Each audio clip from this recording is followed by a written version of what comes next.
Pun Pak, monggo. Assalamualaikum warahmatullahi wabarakatuh. Anak-anak sekalian, sebelum kita mulai pelajaran, mari kita berdoa dulu. Berdoa mulai selesai. Anak-anak sekalian, pada pertemuan kali ini kita membahas sifat koligatif larutan. Sifat koligatif larutan.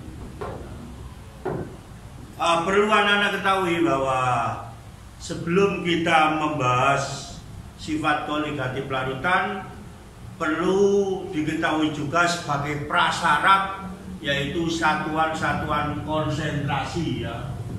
Satuan konsentrasi.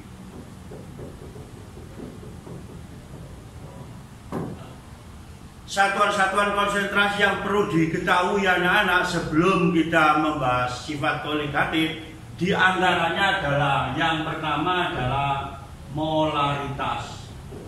Molaritas. Ini adalah lambangnya M, simbolnya M, ya. Terus yang kedua adalah molaritas. Molaritas. M kecil. Yang ketiga adalah fraksi mol. Fraksi mol atau X, ya. Yang keempat adalah porsen, ya, porsen. Prosen, ya, prosen. Ya. Nah, di sini saya akan menjelaskan satu persatu daripada satuan dari konsentrasi. Dan juga perlu anak-anak ketahui bahwa dalam pertemuan ini nanti diharapkan anak-anak itu memahami, ya, atau juga bisa menentukan satuan-satuan konsentrasi. Oke, kita lanjutkan. Molaritas yaitu simbolnya adalah M besar. Pengertiannya adalah banyaknya mol zat terlarut dalam tiap liter larutan. Jadi kalau ditulis rumusnya adalah M sama dengan G dibagi MR kali 1000 dibagi V. Ya, di mana V ini adalah volume larutan, satuannya mililiter. Bisa juga bahwa rumusnya adalah M sama dengan N per V, di mana N ini adalah mol zat terlarut, V ini adalah volume larutan, satuannya adalah liter. Ada lagi rumus untuk molaritas, yaitu massa jenis rho terus 10 dikalikan persen dibagi MR. Ini kalau soalnya itu diketahui massa jenis dan persen, ya. Ini adalah yang pertama, yaitu molaritas. Contohnya, ya, contohnya. Sekarang ini ada larutan, ya, larutan, ya. Ini ada larutan, ya. Jadi kalau kamu perhatikan ini ada larutan, yaitu larutan glukosa, ya. Ini ada larutan glukosa. Glukosa 9 gram, ya. Jadi di dalam larutan ini terdapat 9 gram glukosa, sedangkan larutannya adalah sebanyak 250 ml. Jadi sebagai contoh sini adalah untuk molaritas. Kalau ada larutan di mana volumenya 250, sedangkan zat terlarutnya adalah glukosanya adalah 9 gram, di mana glukosa itu adalah MR-nya 180. Sehingga kalau ditanyakan berapa molaritasnya, berarti M sama dengan 9, ya, dibagi 180 dikalikan 1000 dibagi 250. Ya, jadi kalau menggunakan ini volumenya adalah menggunakan satuan mililiter, sehingga hasilnya adalah 0,2. Ya, ini sebagai contoh sederhana Mungkin nanti anak-anak bisa mengembangkan sendiri. Untuk yang kedua adalah molalitas, ya, molalitas. Molalitas, ya, simbolnya M kecil, ya, di mana pengertiannya adalah jumlah mol zat terlarut dalam 1 kilogram atau 1000 gram pelarut, ya. Di mana rumusnya adalah M sama dengan G dibagi MR kali 1000 dibagi P. P-nya adalah massa pelarut, ya. Jadi P ini massa pelarut. Contoh di sini, ya. Ini ada air, ya, ada air sebagai pelarut. Volumenya adalah 250, ya, mililiter. Terus zat terlarutnya adalah urea, ya, urea. Ya. Ureanya adalah 6 gram, ya. Jadi contoh ini ada air sebagai pelarut, terus dilarutkan urea 6 gram. Kalau ditanyakan berapa molalitasnya, ya tinggal hitung saja. M sama dengan G-nya adalah 6. Urea itu adalah MR-nya 60, ya. 60 dikalikan 1000, ya. Terus pelarutnya, kalau di sini pelarutnya air, ya, 250 ml sama dengan 250 gram karena BJ-nya air itu 1, ya. Jadi 250, ya, berarti 0,1 dikalikan 4, berarti 0,4 hasilnya, ya. Terus untuk berikutnya adalah fraksi mol, ya.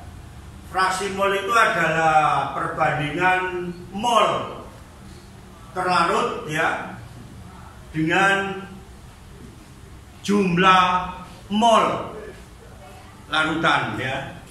Jadi rumusnya fraksi mol, ya, katakanlah di sini fraksi mol terlarut itu sama dengan mol terlarut dibagi mol terlarut ditambah mol pelarut.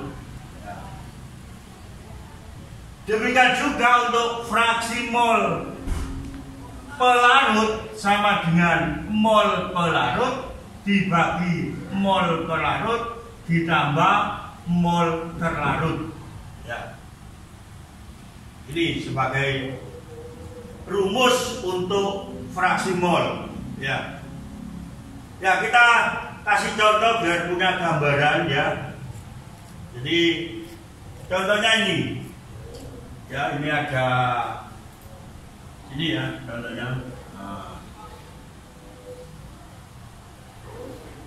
Ini ada air, ya. Airnya itu adalah 180 ml. Terus di sini juga ada urea. Urea 6 gram. Urea 6 gram.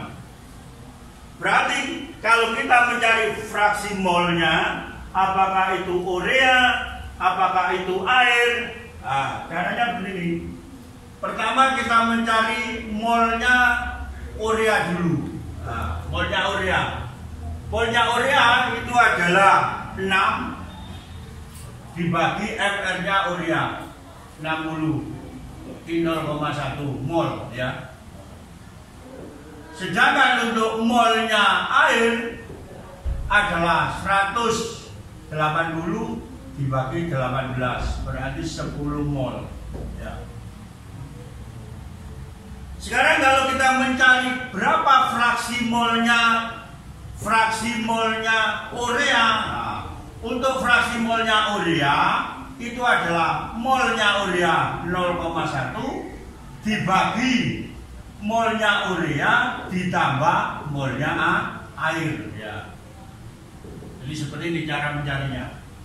Demikian juga untuk mencari fraksi molnya air. Nah, untuk mencari fraksi molnya air sama dengan fraksi molnya air 10 dibagi fraksi molnya air 10 ditambah molnya urea 0,1 ya, sama. Bisa juga menggunakan rumus begini, kalau salah satu sudah ketemu, katakanlah molnya urea ketemu, mencari molnya air bagaimana? Cukup fraksi molnya air sama dengan 1 dikurangi fraksi molnya urea. Jadi untuk mencari fraksi molnya air itu bisa menggunakan rumus ini ya. Sebab untuk fraksi mol pelarut dengan fraksi mol terlarut sama dengan 1, ini rumusnya ya. Terus yang terakhir adalah persen berat ya. Sebenarnya kalau persen itu kan sudah jelas ya, per 100 dikalikan 100. Karena kita di sini adalah khusus membahas masalah persen berat. Nah, persen berat ini kan adalah massa ya, massa zat dibagi massa larutan ya, massa larutan ya, atau massa campuran. Contohnya begini ya, jadi persen berat, jadi berat itu W ya bahasa Inggrisnya, ini adalah massa zat ya, terlarut ya, terlarut dibagi massa terlarut ditambah massa pelarut dikalikan 100% ya, ini ya. Contohnya ya, contohnya sekarang di sini ada alkohol 70%. Nah, ini artinya bahwa di situ ada 70 gram alkohol dan ada 30 gram air ya. Jadi saya harapkan dengan penjelasan-penjelasan ini anak-anak bisa memahami. Kalau nanti kurang paham, kita ketemu pada pertemuan berikutnya, yaitu pada luring ya, minggu depan. Mungkin itu saja. Terima kasih. Assalamualaikum warahmatullahi wabarakatuh.